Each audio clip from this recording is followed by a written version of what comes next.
Welcome to Networking Working, the podcast where real business stories meet meaningful connections. Brought to you by Business Matching UK, the UK's first business matching membership service with a business opportunity guarantee.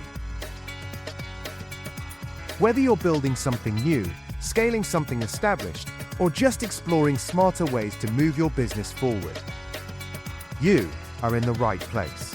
Welcome back to Networking Working, the BMUK podcast. In this episode, we're joined by Andrew Ball of Thrive Together, a company dedicated to helping individuals and organisations achieve their potential through coaching, training and consultancy. Welcome, Andrew. Thank you very much. Thank you for having me. Let's dive straight in. What does your business do and who do you help? So Thrive Together Training and Coaching helps organisations to build resilient, connected teams through practical wellbeing, through communication, through leadership programmes. We support HR professionals, managers and staff with tools to improve mental health awareness, emotional intelligence, workplace culture. Essentially, we help organisations that care about their people. Wellbeing can actually boost performance and retention. So when organisations offer mental health resources, 52% of employees feel more engaged and productive. Companies with a strong wellbeing culture see a 20% increase in employee retention, and 57% of UK organisations now have a standalone wellbeing strategy. That's up from 44% in 2020, showing that it's becoming a real business priority. But we don't just leave it and start delivering training. I want to know what they're doing already, what's working, what's not working, where do they want to be, what impact do they want their workplace wellbeing strategy to actually make. Only then can we start making a plan. We ask what training would be relevant, who else I can bring in, and what support I can actually give them with their strategy. We're also moving into the world of making training videos, which will really help to reach a mass audience for bigger businesses. They'll still come with questions to answer, a workbook to fill in, and certificates, but people can actually complete the workshop at a time that suits them. So if a business has got 1,000 people, that absolutely works for them. How did you first get involved with BMUK and what drew you to the community? I can honestly say what drew me to the community was Paul. I've known Paul since I started my business. Paul was one of the first people I met. He rang me, talked to me about football for a bit, talked to me about Leeds United, told me how rubbish Newcastle were, but then told me about this new idea he had, which he thought was so different to everybody else. And my first instinct was, heard this one before. But I listened, as I always do. I trust Paul, so that made a difference to me. I do trust him. This wasn't a random person asking me to join. It was somebody who I already knew. I'd already built a bit of a connection with him. But what drew me to this was not just the opportunity to speak to other people, because quite often the people in the group might not fit for me directly, but it's who they know, and it's who I can build rapport with. And it was the flexibility. When I first spoke to Paul about this, and I believe I was one of the first ones he spoke to, I've seen a lot of flexibility in his model. I've seen a lot of responding to members. It wasn't just like all the others. It was something a little bit different. So I thought I'd give it a go. And plus for me, I like to pick and choose my network. I've left a lot of networking organisations because it just didn't fit. Networking for me is also, because I work from home, I'm the only person in my business, it can get lonely. So it's actually my social time as well. And that counts for a lot. I think not many people can say networking is their social time. That's my office time, if you like. So that's what took me, more than anything, Paul, but the flexibility is absolutely key for me. How do you see BMUK supporting your future growth? I think it needs to keep evolving. It needs to keep listening to members, what their needs are, and actually understand what's realistic and what sticks to BMUK's values. The values of the organisation are really important. And again, I've seen this with a lot of businesses. They try and please everybody and they end up not actually meeting their own business values.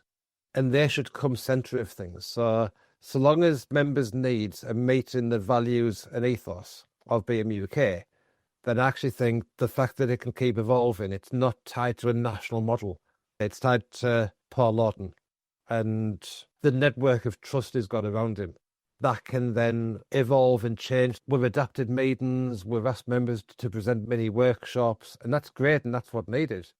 For future growth, I think the more opportunities come for me to grow, the more businesses come on board, the more it goes across the country, and we can meet people who can help grow the business. I'm working with Dickinson's Media, Adam Dickinson, and he's introducing me to other businesses in the community, to other people who he's working with. So that for me is somebody else who's out there speaking to people on my behalf.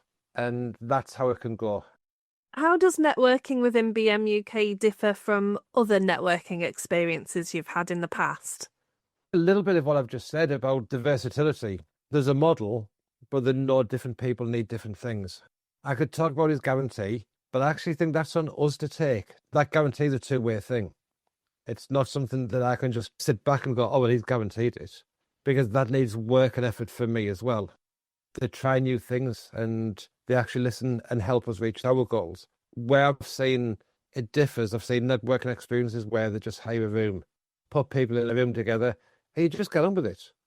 That, when I first started in business, was so daunting because you see little cliques, you see little mini networks, and you feel really uncomfortable breaking them if you don't know anybody. For a new business, I think that's really tough. And then secondly, what's it really achieving? Nice coffee, if there's nice coffee, there's often not. Maybe a biscuit, a couple of hours out the office, but what are they really achieving? And that's what I've seen a lot. And I'm all for really looking at the impact of something, really looking at the difference that things can make. Other people have their own goals, but are they necessarily the goals of the members that they take money from? This is what makes BMUK different. This episode of Networking Working is brought to you by Business Matching UK, the UK's first business matching membership service with a business opportunity guarantee. If you're tired of turning up to networking events that lead nowhere, BMUK guarantees to offer something different. Structured, supported, and strategically driven business development, designed to connect the right people in the right way at the right time. With a blend of face-to-face and online meetings, plus 7 unique mechanisms, BMUK guarantees real business opportunities, and that guarantee is the cornerstone of what makes us different. Stop chasing leads and referrals. Start matching with meaningful opportunities. Register your interest today at www.business-matching.co.uk. Business Matching UK. Matching ambition with opportunity. Who are you looking to hear from, Andrew? I always find this question really difficult because the reality is that any business with employees that are keen to look after the well-being of the staff, who I want to hear from. I've worked with such a wide range of businesses, from construction companies to retail to manufacturing to small shops, window fitters. If a business is experiencing sickness records due to mental health, or even just sickness records, because in general, people will not say it's mental health. People will not say it's their own well-being. Then we've got a starting point and we've got a target to work with. So it's very difficult to say with a specific, this organisation or this sector. We know the workplace wellbeing is critical in the UK because poor mental health is now one of the biggest drivers of sickness absence, lost productivity, presenteeism, economic costs, and the numbers are rising sharply. I mean, sickness absence is now at record highs with 9.4 sick days per year, the highest over a decade. And mental ill health is the leading cause of long-term absence, cited by 41% of organisations. In terms of cost, the numbers are out there. Poor mental health and well-being is costing the UK 42 to 45 billion pound in the UK each year.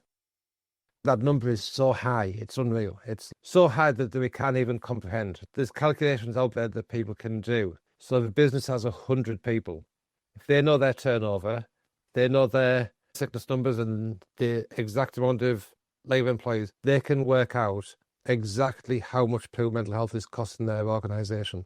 So I'd urge any business to look at how much poor mental health is costing their business. On the other hand, for every £1 spent on workplace wellbeing, an organisation can expect to get £5 in return. We can deliver mental health first aid, which is the central point. But mental health first aid alone will not solve a business's problems. Mental health first aid will help an organisation manage mental health within the workplace, but only when it's involved in a strategy, only when there's risk assessment involved. If 50 employees over the month are speaking to a mental health first aid because of a certain issue, that means somebody is getting support. That doesn't eradicate the issue. What's the risk that we need to eradicate? How do we do that? So is it through more knowledge about mental health, making it less of a stigma?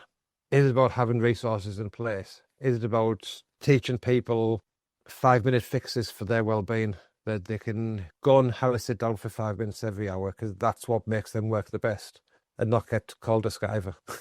There's so many stats around this. 35% of employees have experienced stigma or discrimination due to mental health. That's appalling. That's lack of knowledge. That's real lack of knowledge. The stats are huge. 47% say open dialogue would significantly improve their well-being. That's getting mental health talked about. And people understanding that we all have mental health. Sometimes it's good, sometimes it's bad. People see mental health and well-being as this woke topic. It's so not. Everybody has mental health. How can people find you and your company, Andrew? We've got the website. We've got www.thrive-together.co.uk. You can send me an email on andrew@thrive-together.co.uk. I'm on LinkedIn, and we've got the company page on LinkedIn. I've got a stand at the North East Expo this year. I'll be showing people different elements of the workshop videos, different elements of training, and how we're adapting and how we're helping people. And if somebody just wants a 30 to 60-minute chat with no pressure, I've had 25 years in the voluntary sector. I've been doing project management for homeless young people, dementia, been a primary school teacher. I ain't a salesman. You're not going to get me hammering you for 30 minutes trying to do sales. That's the voluntary sector for you. But if you want 30 to 60 minutes to chat through what you want to achieve, what you're doing now around workplace wellbeing, what you think you need in terms of wanting to move forward, and if I'm a fit, I'll say. If I don't think I'm a fit, I'll say. But if I'm not a fit, then I can look at somebody who will be a fit. Mental health first aid is not for everybody, but it's for a lot of organisations. Some organisations it doesn't work for, but there'll be another thing that will work for them. We can adapt training. We can look at doing it bespoke, and we talk about stigma. There's a massive stigma about drink drivers. I've delivered the drink drive rehabilitation course for the last 3 years. When I started delivering it, who I thought was going to be the stereotypical client in there, I was wrong. Look, I'm absolutely not condoning drink driving. There is people who go and deliberately drink drive. There is. We see them every single week. People have a stereotype of somebody who's got an issue with alcohol, don't they? And they have a vision in their head of what they look like. I can tell you, I know many people who have issues with alcohol, and they look like me and you. I would say 40% of people don't understand the law, how long it takes alcohol to leave the system, got caught the next day. It's when people don't understand it, people fall foul of it. Companies are losing employees who are drivers. They take you engineers, your joiners who now lose businesses. Somebody might have an issue with alcohol that's caused by stress, it's caused by work. It could be because of poor mental health. It could be because somebody's escaping domestic abuse. We see it a lot on courses. We see it an awful lot. It's 100% a vicious cycle. It still comes down to workplace wellbeing. I've wrote a 1 or 3 hour workshop on drink and drug drive awareness that goes through the law, that explains the law in detail with people, that explains exactly what the NHS says about how to count your units and count down how many hours until you are alcohol free. But it also goes through the impact on people who've lost touch with their families, who've lost their jobs, who've then lost their houses because they couldn't pay the mortgage, because they don't understand the law. And in a lot of cases, not actually being in the car when they've been caught. Now they've got a criminal conviction. If you can give your team the knowledge of how to stay this side of the law, you're going to improve their well-being because they'll still have a job. But that's why we need to look at workplace well-being. That's why we need to pick up those cues within the workplace that might help somebody before they break the law, before they do things which they wouldn't normally do. It's recognising those signs and getting support is absolutely key to this. And that's what we're there to do.